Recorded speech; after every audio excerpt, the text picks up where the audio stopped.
চলবে এতে? টাকা জয় দেখেইনি, তার নজর ছিল অন্তুর শরীরে। দ্রুত মাথা হেলিয়ে বলল, চলবে? হ্যাঁ চলবে চাচিমা, চলবে। না চললে ধাক্কা মারবো। আমজাদ সাহেব ভেতরে ঢুকে একটু অবাক হয়ে গেলেন। সঙ্গে সঙ্গে সালাম দিল জয়। আসসালামু আলাইকুম কাকা, ভালো আছেন? শরীর টরীর ভালো? আমজাদ সাহেব তীক্ষ্ণ চোখে চেয়ে গম্ভীর হাসলেন। ভালোই। কি ব্যাপার? এই তো কাকা, বিশেষ কিছু নয়। কবে এসেছো ঢাকা থেকে? দিন কয়েক হলো। আপনি নাকি রিটায়ার করেছেন? করতে তো সকলেরই হয় রে বাপ। আমজাদ সাহেব ভেতরে ঢুকে গেলেন। অন্তু গেল না। রাবেয়া জিজ্ঞাসা করলেন, তোমার আব্বা আম্মারা সব ভালো আছে তো জয়? জয় একটু বিপাকে পড়ে গেল যেন। এবার ঠোঁট কামড়ালো। ওপারে ভালোই আছে মনে হয়। মরার পর দুঃখ কিসের মানুষের? আতকে উঠলেন রাবেয়া। সে কি, কেউ নেই? জয় জবাব দিল না। অন্তু এই প্রথম জয়ের মুখটা কিঞ্চিত শুকনো দেখল। প্রথমবার রসিক জয়কে গম্ভীর দেখালো। রাবেয়ার মায়া হলো তাগড়া ছেলের অমন নীরব অপারগ মুখ দেখে। সস্নেহে কাছে গিয়ে বসে চুলে হাত বুলালেন। একা থাকো বাড়িতে? জয় মাথা নাড়ল। মামার কাছে থাকি। আচ্ছা আজ আসি, আবার আসবো নে। আবার আসবে, মাঝে মধ্যেই আসবে কিন্তু। আচ্ছা আম্মা, চাচি আম্মা। ভুলেই বলল অথবা ইচ্ছে করে, বোঝা গেল না। আম্মা বলে পাপ হবে নাকি? বলতে মন চাইলে বলবে। যাওয়ার উদ্দেশ্যে পা বাড়িয়ে ফিরে তাকালো অন্তুর দিকে। ঠোঁটের কোণে বাজে হাসি। অন্তু চোখ নামিয়ে নিল। বুকে অস্থিরতা, আতঙ্ক। জয় বেরোনোর সময় সেদিন পাড়ার দুটো মহিলা ঢুকেছিল অন্তুদের বাড়িতে। জয়সহ কবির লিমনকে ঘুরে ঘুরে দেখছিল তারা। অন্তুর ভয় হলো। বাঁকা নজর, বাঁকা চিন্তাধারা মহিলাদের। না জানি কোথায় গড়ায় এই নীরব দৃষ্টি। বাইরে বেরিয়ে রোদ চশমা চোখে লাগালো। বাইরে রোদ। কবির বলল, ভাই, আমাদের ক্লাবের চাঁদার জন্য তো আগে এই দিকে আসা হয় নাই। তাতে কি? গতকালের পিকনিক আজ আছে, সেই জন্য টাকা নিলেন? তোমার মনে হয় আমাদের পিকনিক এসব টাকায় হবে?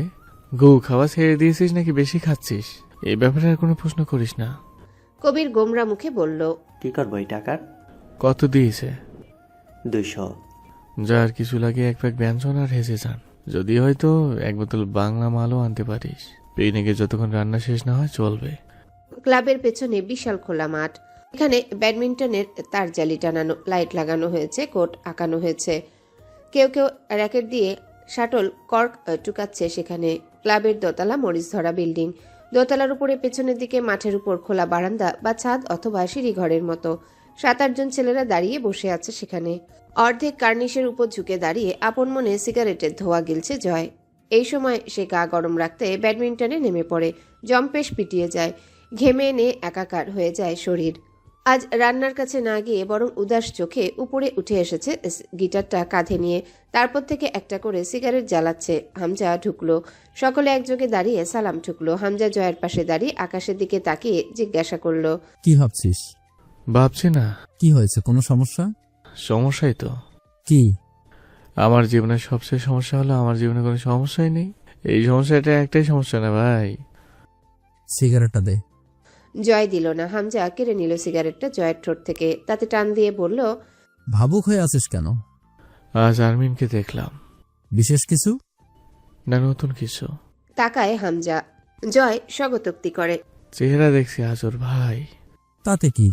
শালি মেলা সুন্দরী, মানে বহুত তো দেখেছি। এত ভালো লাগে না কাউরে দেখা। একদম যারে গায়ে কড়া টাইপের সুন্দরী। কি চোখ নাক ঠোঁট মাইরি, তাক লাগাই দিছে আমায়। সিরিয়াসলি আগে বহুত মাইয়া দেখছি। মাগারা আমারে বিশেষভাবে কেউ আকর্ষণ করতে পারেই নাই। আগে ওর চোখ দেখেছি কিন্তু সেই রকম খেয়াল করে নাই। আজ কিছুক্ষণ খালি ভাবলার মতো চাইয়ে দেখছি। এমনি যে ভাবশালের, আবার যদি এমনি ঠোঁটটা খাই তাহলে তো। অবশেষে বিশাল সমস্যায় পড়েছিস, অর্থাৎ তোর সমস্যা শেষ। জয় হামজার চোখে তাকিয়ে হো হো করে হেসে উঠল। সাথে হামজাও চট করে হাসি থামিয়ে বলল, ইচ্ছে করছে কানে নিচে 4খানা বাজাই। কথা শেষ করে ঢোক গিলল যেন। কথা ফুরায়নি, তবুও থামল জয়। হামজা হাসলো। এরপর থেকে শান্তি লাগছে না রে। বুকে বড় জ্বালা। আকাশের দিকে তাকাই আছি। মাঝে মধ্যে ফর্সা মুখটা ভাইসা উঠতেছে। যেমনে আগে সিনেমা দেখতাম, চিঠির পাতায় চিঠি প্রেরকের মুখ, হম নেই। দেখতে খুব ভালো না, মেলা ফর্সা। মানে আমার গায়ের সাথে মিল হবে না। হিংসা হচ্ছে আমার সাথে দাঁড়ালে আমারে কালা লাগবে দেখতে। কালা আমার ভেতর দিয়ে হাতটাকে ফর্সা থেকে যাইতেছে। হামজা হেসে ফেলল। জয়ের আর সব ফিউজ হয়ে গেলেও সে জীবনের নিজের ভাব নষ্ট করে, কারো তারিফ করে না। জীবনে একটা প্রেম করেনি, গার্লফ্রেন্ডের নাকি কথা মানতে হয়, তারিফ করতে হয়, রাগ মানাতে হয়। জয় নিজেও কপালে হাত রেখে চোখ বুজে হেসে ফেলল। ধপ করে চেয়ারে বসে হাসি মুখে ঘাড়ে হাত ঘষে আকাশের দিকে চোখ বুজে মুখ তুলে আড়মোড়া ভাঙল। হঠাৎই বলে উঠল, আরমিনকে লাগবে আমার। লাগবে? গ্রোসারি শপের পণ্য নাকি? ভাই জ্বালানোর জন্য হলে আমার লাগবে। আমার থেকে এটুকু সহ্য হচ্ছে না। আমি ছাড়া কেউ দেখবে ওরে? আজ নাকি কোন শালা ওরে দেখতে আসছিল। ওই শালারে তো পেটাতে মন চাইছে। ওই শালা কোভিডের লিমনে দেখেছে। ওই শালা তোরা তাকাচ্ছিস কেন? চোখ সংযত রাখতে পারিস না? পুরুষের মূল গুণ হইল চোখের পর্দা করা, কিলবিল করে না। কবির জিজ্ঞাসা করলো ইতস্তত করে। ভাই আপনি কি মাইয়ার প্রেমে পড়ছেন? গলা কাঁপিয়ে হাসল জয়।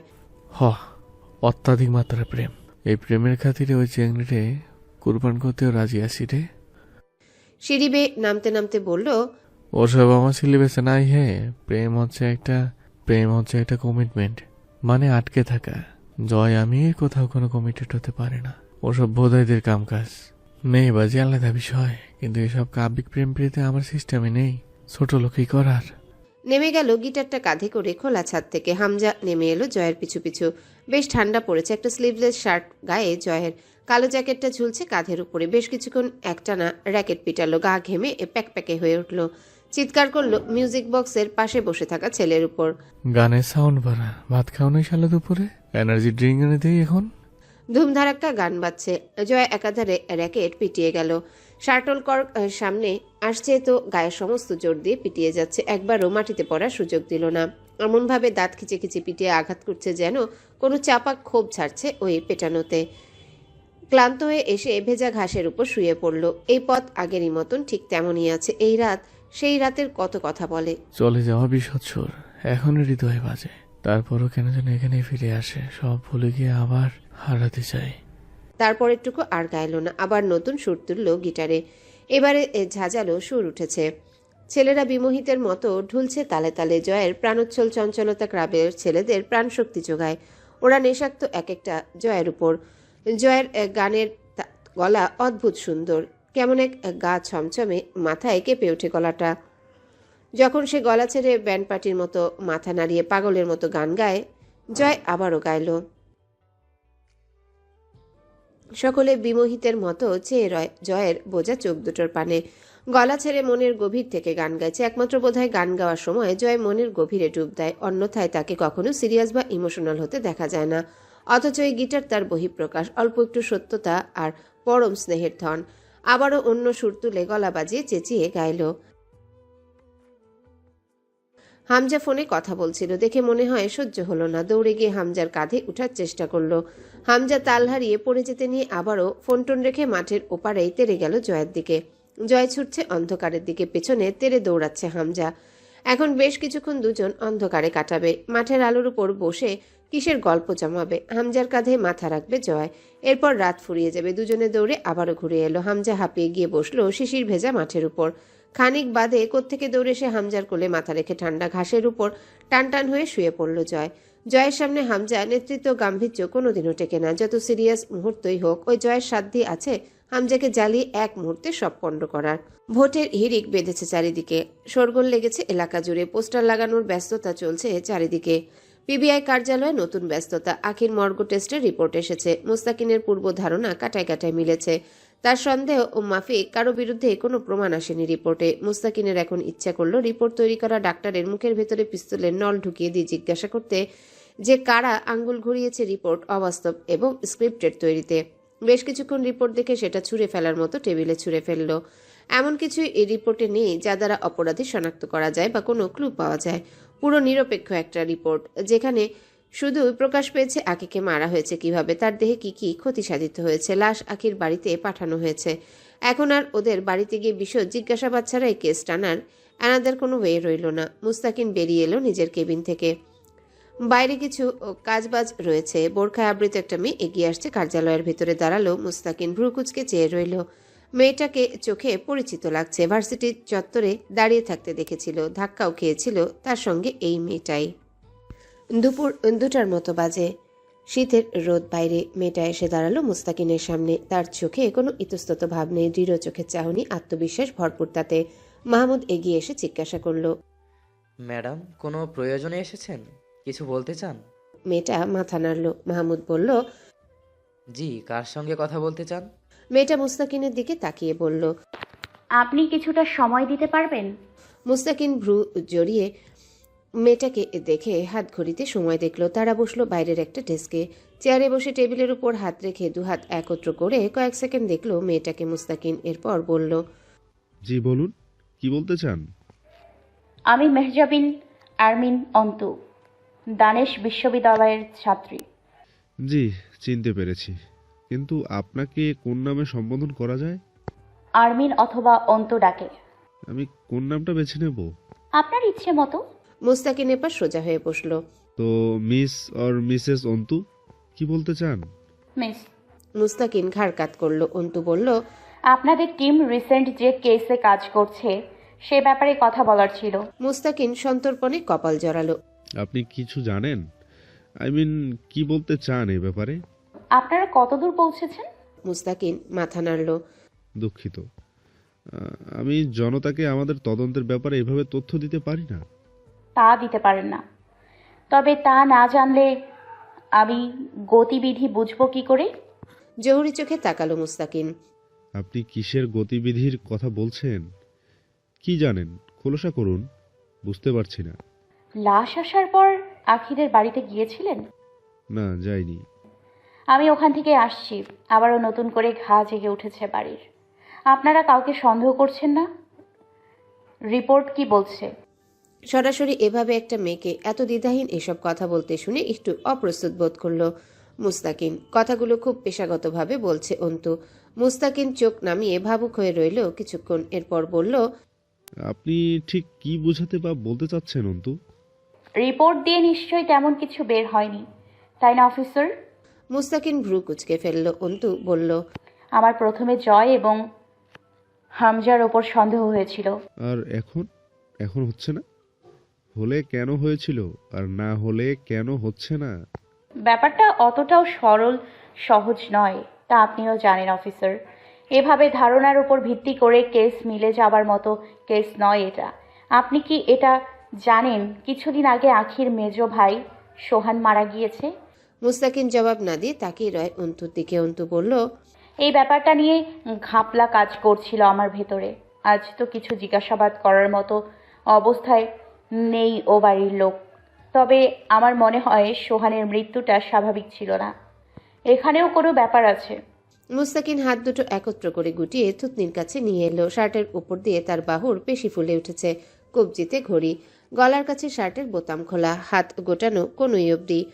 বিন্যস্ত পোশাক ও চেহারা। সন্দিহান কণ্ঠে জিজ্ঞাসা করল। আপনি এসবে এত ইন্টারেস্ট নিচ্ছেন কেন? অন্তু চুপ রইল ক্ষণকাল। হঠাৎই বলল। আজ আমি চুপ থাকবো, তামাশা দেখব। আখির পরের শিকারটা আমি হব না, এমন গ্যারান্টি কার্ড তো পাইনি। আর তাছাড়াও মুস্তাকিন সপ্রতিভ হয়ে চাইল। ভ্রু উচালো। তাছাড়া আখির পরিবার ভয়ে বারবার বলছে বিচার চাই না। ধরুন ওদের হয়ে সেই সকল জানোয়ারদের বিচার আমি চাই। চাপা তেজ বহির্ভূত হলো অন্তুর কণ্ঠস্বর ভেদ করে। মুস্তাকিন মাথা নেড়ে সম্মতি জানিয়ে জিজ্ঞাসা করল। তো আপনি কি চাইছেন? আমাদেরকে সাহায্য করতে চান এই কেসে? সাধারণ মেয়ে আমি, এতখানি ক্ষমতা নেই এরকম একটা ভয়ানক কেসে মাথা ঢুকিয়ে অ্যাক্টিভিটির সাথে আপনাদের সহায়তা করব। তবে এটুকু দাবি জানাতে এসেছি, যে কোনো মূল্যে এই কেসের শেষ দেখবেন আপনারা। আখির মৃত্যুর জন্য না হোক, মেনে নিলাম কোনো না কোনো একদিন মানুষের হায়াত ফুরোয়, সকলের কপালে স্বাভাবিক মৃত্যু লেখা থাকে না, কিন্তু ওর সম্মানহানি এবং ওর সাথে হওয়া অত্যাচার যেন চাপা না পড়ে যায় আপনাদের গাফিলতির নিচে, এই অনুরোধটুকু করতে এসেছিলাম। মুস্তাকিন সঙ্গে সঙ্গে জবাব দিল না। কিছুক্ষণ চুপ রইল। পিবিআইয়ের কার্যালয়ে এসে পিবিআই অফিসারের কার্যগতিবিধিতে আঙ্গুল তোলার সাথে সাথে বিচার দাবি করছে। ইন্টারেস্টিং লাগলো মুস্তাকিনের কাছে ব্যাপারটা। তবে প্রমাণ এবং ক্লুর খুব অভাব কেসটাতে। এমন কোনো সূত্র এখন অবধি আমাদের টিম পায়নি যা দ্বারা এই কেস এগোতে পারে। এরকম আর কিছুদিন না পেলে কেস এমনিতেই চাপা পড়ে যাবে। তবে আমাদের চেষ্টা জারি আছে। অন্তু বেরিয়ে এলো। কিছুক্ষণ চেয়ে দেখলো মুস্তাকিন অদ্ভুত মেয়েটিকে। অন্তু রাস্তা পার হওয়ার উদ্দেশ্যে রাস্তার পাশে এসে দাঁড়ালো। তখনই সামনে দিয়ে পাশ কাটিয়ে বেরিয়ে গেল হামজার গাড়িটা। অন্তু টের পেল না। যতক্ষণ দেখা যাচ্ছিল জয় খেপা চোখে দেখলো অন্তুকে। ঘাড় ফিরিয়ে হামজাকে বলল, অন্ত পিবিআই ডিপার্টমেন্টের সামনে। কাহিনী বুঝতে পারছি না শালির। গরম রক্ত প্রতিবাদ ভরা, হয়তো এই মেয়েটার বিচারের জন্য লড়তে চাচ্ছে। তুই নজরদারি করছিস কেন ওর ওপর? তাচ্ছিল্যের হাসি হাসলো জয়। তোমার সৎ নেতাগিটা নীতির পিছনের পকেটে রাখো। ওর সন্দেহ তোমার আর আমার উপর। এবার ওই কি তোমার নীতির কথা শোনাবে নেতাজি? হামজার হাতের পিঠে গাঢ় জখম। জয় যত দ্রুত সম্ভব গাড়ি চালাচ্ছে। চেপে রাখা টিস্যু রক্তে ভরে উঠেছে। অথচ হামজা নির্বিকার ভঙ্গিতে ভ্রু কুচকে তাকালো। আমার তোর ওপর কেন? আমি তুই ওর কি করেছি? জয় স্টিয়ারিং ঘোরাতে ঘোরাতে জবাব দিল। চলো জিজ্ঞেস করে আসি।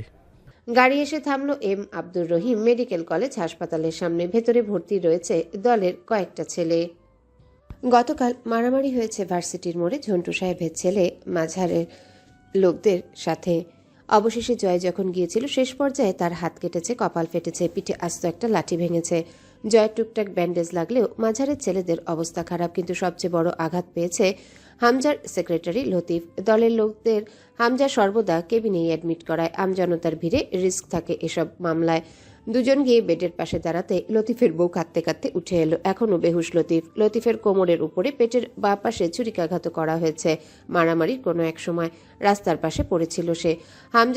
হামজা অবশ্য নির্বাচনের আগে প্রস্তুত ছিল এসবের জন্য। একবার মারামারির সূত্রপাত ঘটেছে সকালের দিকে। মাঝারের ছেলেরা ক্লাব ঘরে ইট পাটকেল ছোড়াছুরির মাধ্যমে ঘটনা শুরু।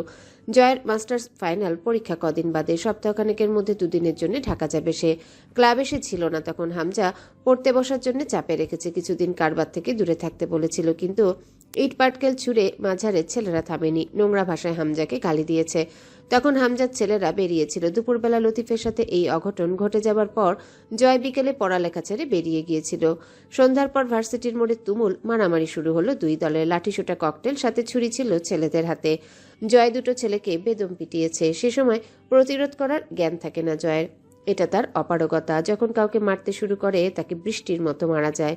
সে একনিষ্ঠ চিত্তে শুধু ছেলে দুটোকে মেরেছে। তার মাঝে নিজে জখম হয়েছে বেশ ভালো মতোই।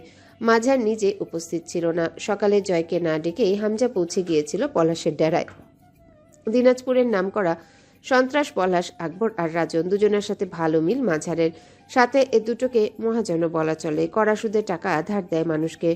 পরে তার বদলে জমি, ঘরের জিনিস অথবা ব্যবসা কেড়ে নেয়ার বহু নজির আছে। সেখানে গিয়ে মেরে এসেছে হামজা মাঝারকে। জয় সেখান থেকে নিয়ে এসেছে হামজাকে। এখন অবধি জিজ্ঞাসা করেনি মাঝারের কি অবস্থা, কিভাবে মেরেছে, কি হাল করেছে।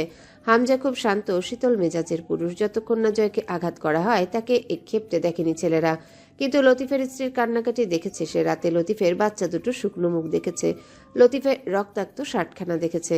হামজাকে চেয়ারে বসিয়ে রেখে জয় দ্রুত গেল নার্সকে ডাকতে। এই অসময়ে হাসপাতালে নার্সের সংখ্যা কম চারিদিকে। ব্যস্ত নার্স দাঁড়াতে বলল জয়কে। হুট করে জয়ের মেজাজ চটল। অমানুষের মতো হয়ে উঠল মুহূর্তে। দাঁত খিচে উঠল। ওর তাড়াতাড়ি ওর, তোর পাশে যে মকা দাঁড়ায় আছে ওরে বল ক্যানালা ঢোকে কি ওই লোকের। তুই আমার সাথে চল, ভাইয়ের হাতে রক্ত পড়তেছে। তুই শুনতেছিস না কথা? চেঁচিয়ে উঠল শেষের দিকে। নার্স কেঁপে উঠল, দ্রুত উঠে দাঁড়ালো। রাগে শরীর কাঁপছে জয়ের। এখানে হামজা থাকলে নির্ঘাত একটা থাপ্পড় মারত কোনো মেয়ের সাথে এমন দুর্ব্যবহারের ফলে। নার্সকে নিয়ে এসে দাঁড় করালো হামজার পাশে। আসলে অনেকটা রক্ত বেরিয়ে সাদা পাঞ্জাবি রঙিন হয়ে উঠেছে হামজার। গালের পাশে কালশিটে দাগ দেখা যাচ্ছে। এটা অস্বাভাবিক নয়। নির্বাচনের আগে এমন অঘটন ঘটারই ছিল। ঝন্টু সাহেব ও তার ছেলে যে চুপচাপ বসবে না এটা জানা কথা। নার্স ভয়ার্ত গলায় বলল, কিছু ওষুধ আনতে হবে। হ্যাঁ বলেন সিস্টার, কি কি ওষুধ লাগবে? আমি এনে দিচ্ছি, দ্রুত বলেন। নার্স অপ্রস্তুত হলো। কিছুক্ষণ আগে কি ব্যবহার ছিল এখনই আবার সিস্টার বলছে। একটা কাগজে নাম লিখে দিল। জয় কারো হাতে দিল না কাগজখানা। নিজে দৌড়ে বেরিয়ে গেল ওষুধ আনতে। হামজা চেয়ে রইল জয়ের যাবার পথে। নিজের হাতের তালুতে ব্যান্ডেজ জড়ানো, কপালে ব্যান্ডেজ, কোমরে ঘা। সে ছুটছে ভাইয়ের ওষুধ আনতে। হামজা এটাই সবাইকে বোঝাতে পারে না। পুরো পৃথিবীর জন্য জয় আমির জঘন্য এক নাম সেও মানে, কিন্তু বিশেষভাবে তার জন্য ওই ছেলেটা বিশেষ। লতিফের চিকিৎসার সমস্ত খরচা হামজা বহন করলো। কেবিনের বাইরে দাঁড়িয়ে রইল সকলে। শেষ রাতের দিকে সার্জারি করা হয়েছে লতিফের, এখনো সেন্স ফেরেনি। চিন্তিত মুখে নিজের ব্যথা ভুলে উদ্বিগ্ন ভঙ্গিতে পায়চারি করে চলল হামজা। সে কোনো সময় চায় না তার জন্য দলের ছেলেরা মূল্য দিক। সেদিন নিষেধ করে আসার পর হামজা নির্বাচন অফিসে গিয়ে ঝন্টু সাহেবের আপিল বাতিল করে এসেছে। তাতে যে ঝন্টু সাহেব খেপবেন তা জানা কথা, তবে আঘাতটা লতিফকে করে ওর পরিবারকে বিধ্বস্ত করে তোলাটা ঠিক হয়নি ঝন্টু সাহেবের। মাঝার ভালো ঘা খেয়েছে। যতদিন নির্বাচন শেষ না হচ্ছে ঝামেলা যে টুকটাক লেগেই থাকবে এও জানা কথা। নির্বাচনের পরেও কোনো বিশেষ ঝামেলা হওয়ার চান্স রয়েছে। রাত করে বাড়ি ফিরল হামজা। জয় ঢুকে পড়ল নিজের ঘরে। তার পড়ালেখার গাফিলতি চলবে না এখন। ঘরে ঢুকে চেঁচিয়ে ডাকলো মামিকে। দ্রুত পায়ে তরু এগিয়ে গেল। কি হয়েছে জয় ভাইয়া? খালামণি অসুস্থ, ব্যথা বেড়েছে, কিছু দরকার? জয় জ্যাকেটের চেন খুলে ইশারা করলো জ্যাকেটটা খুলে নিতে। তরু জ্যাকেট খুলে নিয়ে সেটা হ্যাঙ্গারে বাঁধিয়ে রাখলো। জয় বাথরুমে ঢুকতে ঢুকতে বলল, 1 কাপ গরম কফি বানিয়ে দিত, আমি মামির কাছ থেকে ঘুরে এসে খাবো। আর ঘরটা ঝাড়ু দে, পায়ে নোংরা বাড়তেছে। তরু ঝাড়ু দিতে দিতে দেয়ালের দিকে তাকায়। চারিদিকে বড় ছোট ফ্রেমে বাঁধানো জয়ের ছবি, ওয়ালমেটে ভর্তি ঘরের দেয়াল। জয় যখন মামির রুমে এলো দেখলো হামজা মায়ের মাথার কাছে বসে আছে। মামা বারান্দার পাশে চেয়ারে বসা। মুখ বাঁকালো জয়। ওখানে বসে কি নিজেকে বিস্ফোরণ করতে চাইছো? বারান্দা দিয়ে ঠান্ডা আসছে না? পরে তো খেক খেক করে কাশবে। তোমার কাশির আওয়াজ শুনতে একটুও ভাল লাগে না মামা। দরজা আটকে বসো। শাহানা ব্যথায় কুকুরে গেছেন। হামজা মাথা নিচু করে বসে আছে মায়ের শিওরে। জয় বকে উঠল, শালার ডাক্তাররা যদি কষ্টের সময় চিকিৎসা করতে না পারে তাহলে ডাক্তারটাকে লাগানো মানে কি? ব্যথা এখন সার্জারি করবে কয়েক মাস পরে, এটা কোনো চিকিৎসার মধ্যে পড়ে? তুই চুপ থাক, না বুঝে চেঁচাবি না। সবকিছু তোর আর তোর মুখের বকার মতো সহজ না। আগে ওষুধ খাইয়ে ভেতরে একটা সার্জারির মতো প্রবেশ তৈরি করে এরপর সঠিক সময় সার্জারি করাবে ডাক্তাররা। তোর মতো পদার্থবিজ্ঞানে পড়ে অপদার্থ হয়নি তারা, ডাক্তার ওরা ভালো বুঝে। জয় দাঁত খিচে বকতে গিয়ে আবারও চুপ করলো। এখানে সবার মন খারাপ, এখন চুপ থাকা ভালো মানুষের কাজ। জয়ের ধারণা সে খারাপ হলেও মাঝে মধ্যে একটু ভালো মানুষের মতো আচরণ দেখিয়ে লোককে চমকে দেয়া ভালো। বাইরে বেরিয়ে এলো। বাড়িটা খুব বিষণ্ণ লাগছে। জয়ের ভালো লাগছে না বিষয়টা। কালই গিয়ে কোয়েলকে আনতে হবে। ও থাকলে এখন দৌড়ে এসে কোলে উঠে আবদার করত, বাচ্চা মেয়ে কোয়েল মামা, আমিও ব্যান্ডিট লাগাবো, এরপর দুজনে চকলেট কিনতে যাবো, ম্যাচিং ম্যাচিং হবে তোমার আমার ব্যান্ডিজ। শরীরের ব্যথা রাত বাড়ার সাথে সাথে প্রকট হচ্ছে। বারান্দায় গিয়ে দাঁড়িয়ে সিগারেট ধরালো। কোমরের ক্ষততে টান ধরেছে। পুরো গা হাত পা বিষ ব্যথা হয়েছে। এখন বোঝা যাচ্ছে জয়ের রুমটা বাড়ির পেছনের দিকে। এখান থেকে বাড়ির পেছনের জঙ্গল চলে গেছে। বিশাল ফাঁকা পতিত জমি পড়ে আছে, সেখানে জঙ্গলি গাছপালা জন্মেছে। তরু কফি রেখে চলে যাবার সময় জয় ডাকলো, খাবারটা রুমে দিয়ে যাও তো। জয় জানে ও না বললেও মেয়েটা ঠিক নিয়ে আসতো। কেন এত যত্ন করে জানার বা বোঝার চেষ্টা করেনি কখনো জয়। তবে এই নিঃসঙ্গ পাপে ভরা জীবনে এই মেয়েটার বেশ মনোযোগ পায় সে। তরু খাবার আনলো। জয় তখন বিছানায় বসা। তরু খাবার রেখে চলে গেল না, দাঁড়িয়ে রইল। জয় জিজ্ঞাসা করলো, দাঁড়িয়ে আছিস কেন? চিকন মিষ্টি কণ্ঠস্বর তরুর। আপনি নিজে খেতে পারবেন, আমি খাইয়ে দেব? অবাক হলো না জয়। সে জানতো এমন কিছুই বলবে। তরু চেয়ে রইল তরুর মুখের দিকে কয়েক সেকেন্ড। এরপর মাথা নেড়ে সম্মতি জানালো। যত্ন করে খাওয়াতে বসলো তরু। খাবার চিবোতে চিবোতে একবার তরুকে দেখে নিয়ে নিঃশব্দে হাসলো জয়। আমি খারাপ লোকের নাম শুনে নাম ছিটকাই, তুই বিশেষ কেনই যত্ন করিস? তরুর চোখের ঘন পাপড়ি নড়ে উঠল। একবার তাকে চোখ নামিয়ে নিল। আস্তে করে বলল, হ্যাঁ করুন। জয় লোকমাটা গালে না নিয়ে আবারও হাসলো। ভালোবাসিস আমায়? হাত থেমে গেল তরুর। চোখের কোণে জলের ছিটা জমেছে। জয় হালকা ব্যস্ত হলো। এই পাগলি, এই কাঁদছিস কেন? আমি সংশয় পাপ আমাকে ভালোবাসতে নেই, এজন্য আমিও পাপকে ভালোবাসি। অবশেষে জীবনে এমন সব নিকৃষ্ট পাপ করে রেখেছি, কেউ যদি তার শাস্তি কোনোদিন দেয় আমায়, তাহলে তা হবে আমার জন্য জঘন্য মৃত্যু। আবার আমার পাপের পেছনে এমন কোনো ব্যাকগ্রাউন্ড নেই যা শোনার পর মানুষ ইমোশনাল হবে বা বলবে এই জন্য আমি বাধ্য হয়েছি বা এমন হয়েছে। সবই করেছি ক্ষমতার জোরে। তুই যে ভালোবাসিস তুইও সমান পাপি, কারণ আমার মতো পাপিকে কোনো সুন্দর মনে মানুষ ভালোবাসতে পারে না। তা জানি আমি। যে কোনোদিন আমায় ভালোবাসে বা বেসেছে আমার জানা নেই, আমি জেনে নেই তার ভেতরে আমার মতো পাপ আছে, নতে কেউ আমার পক্ষপাতিত্ব করতে পারে না। তরু চুপচাপ খাবার খাওয়ায় জয়কে। সযত্নে মলম লাগিয়ে দিল পিঠের ক্ষততে। ওষুধগুলো খাইয়ে দিয়ে জয়ের হাতের ঘড়ি শার্টটা খুলে দিল। শুইয়ে দিয়ে কম্বলটা গলা অবধি তুলে দিয়ে মাথার কাছে বসলো। গভীর মনোযোগের সাথে জয়ের মাথায় হাত বুলিয়ে দিল, চুল টেনে দিল, কপাল টিপে দিল। জয় চোখ বুজে চুপচাপ নেয় সেই সেবাগুলো। একদৃষ্টে চেয়ে রয় তরু জয়ের মুখের দিকে। খোঁচা দাড়ির গালটা হাত দিয়ে আদর করতে ইচ্ছা করছে। জয়ের নিঃশ্বাস ভারী ভারী পড়তে শুরু করে। বহুদিন এভাবেই পাশেই শুয়ে পড়েছে সে জয়ের, অথচ সকালে উঠে নিজেকে অখ্যাত অবস্থায় দেখে জয়ের প্রতি ভালোবাসা বেড়েছে। একটা তাগড়া পুরুষের পাশে রাত কাটিয়ে যখন বোঝা যায় পুরুষটি হাতও লাগায়নি নারী শরীরে, সেখানে প্রেম জাগার নয়। তরু মানে জয় খারাপ, কিন্তু তার আপেক্ষিকতায় জয়ের খারাপের শিকার হয়নি সে, সুতরাং তার ভালোবাসা জায়েজ। হঠাৎই তরু একটা অকাজ করে বসলো, গাঢ় একটা চুমু খেলো জয়ের কপালে। ফিসফিস করে বলল, আপনাকে ভালোবাসা যদি পাপ হয়, আপনাকে ভালোবেসে আমায় যদি পাপী হতে হয়, তো পাপীই ঠিক। আমি সেই পাপই করেছি, প্রেমিকা না হয়ে বরং আপনার পাপিষ্ঠা নারী হয়েছি। তবুও আমি আপনাকে ভালোবেসেছি জয়। আমি একথা অনস্বীকার্য, একথা চিরধার্য। জয়ের ঠোঁটের এক কোণ প্রসারিত হয়ে উঠল। অবচেতন কানে কথাগুলো শুনে ফেলল জয়। তরু আর বসল না, দৌড়ে বেরিয়ে গেল জয়ের রুম থেকে। সকাল 9টায় হামজার ঘুম ভাঙল জয়ের গলা ভাঙা গানে। হিড়িক বেঁধে গেছে যেন গানের। সে কোনো সময় বিষণ্ণ থাকে না, সিচুয়েশন যেমনই হোক, অল টাইম চিল, এটা তার স্লোগান। ভেসে আসছে টুংটাং গিটারের সুর আর আধভাঙা গলায় তোলা সুর। হাতের ব্যান্ডেজ নিয়ে শুরু করে দিয়েছে টুংটাং গিটার বাজানো। নড়তে নড়তেই হামজার মুখ চোখ কুচকে উঠল গায়ের ব্যথায়। রিমি নেই, রাত থেকে মেয়েটা কথা বলছে না। গলা বাড়িয়ে ডাকলো, জয়, জয়, এদিকে আয় জয়। জয় আওয়াজ দিল। জি সাহেব। রুমে ঢুকে বলল, চালু হয়ে গেছে তোমার ভাঙ্গা রেডিও, ওটা থামাও তো, ঘের ঘের করছে। ধপ করে শুয়ে পড়ল বিছানার উপর হামজার পাশে। হামজা জিজ্ঞাসা করলো, আমার ডাক শুনতে ভাঙ্গা রেডিওর মতো ঘের ঘের লাগছে? এত ভালো লাগে না শুনতে, ওই ধরো। কুশন তুলে মুখের উপর ছুড়ল হামজা। কিসের মতো লাগে তাইলে? সঙ্গে সঙ্গে লাফিয়ে উঠে দাঁড়ালো জয়। বললে চাকরি থাকবে না। চাকরি তোর এমনিতেও থাকবে না।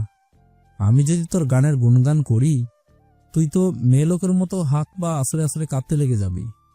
সেই হিসেবে আর হারুন ফাটা মার্কা গলায় গান গাইবি না। বাড়ি থেকে পাশা লাথি মেরে বের করবো তোকে। হ্যালো বন্ধুরা, পরবর্তী পার্ট খুব তাড়াতাড়ি আসবে, তো সবাই অপেক্ষায় থাকো। আর চ্যানেলটি যারা এখনো সাবস্ক্রাইব করোনি, তারা পরবর্তী পার্ট দেখার জন্য চ্যানেলটি সাবস্ক্রাইব করে রেখো। ধন্যবাদ সবাইকে, আমাদের সাথেই থেকো।